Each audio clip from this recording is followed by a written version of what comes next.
एक बार दोनों हाथ सीधा।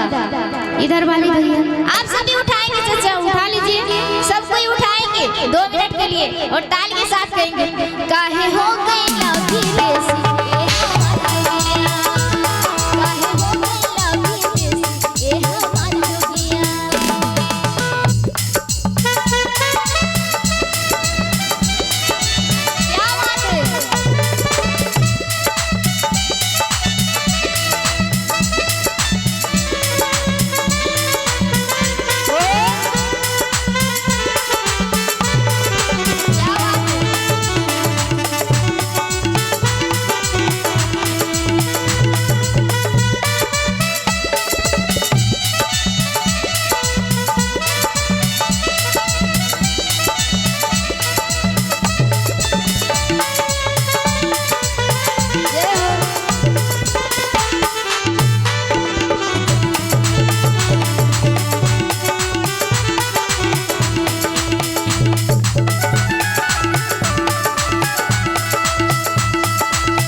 असुर में छूट जाला सासिए बाबा, एक बार देख ले लासिए बाबा।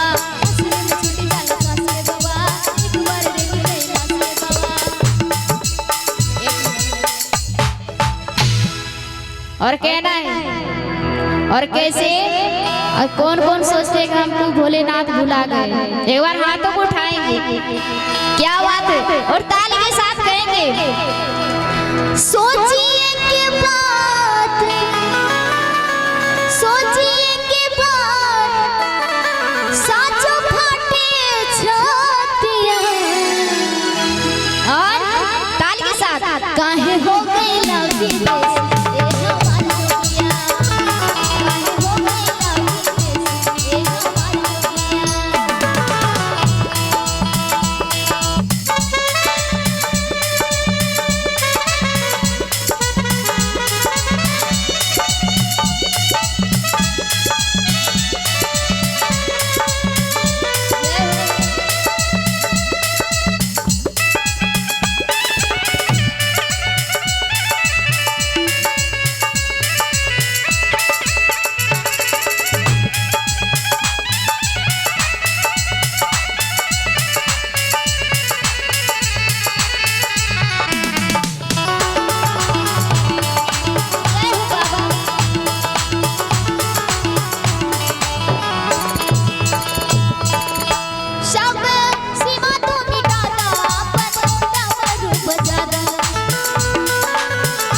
और भजनों की अंतिम लाइन है बोल दे शंकर भगवान की, और ताली के साथ कहेंगे काहे हो गए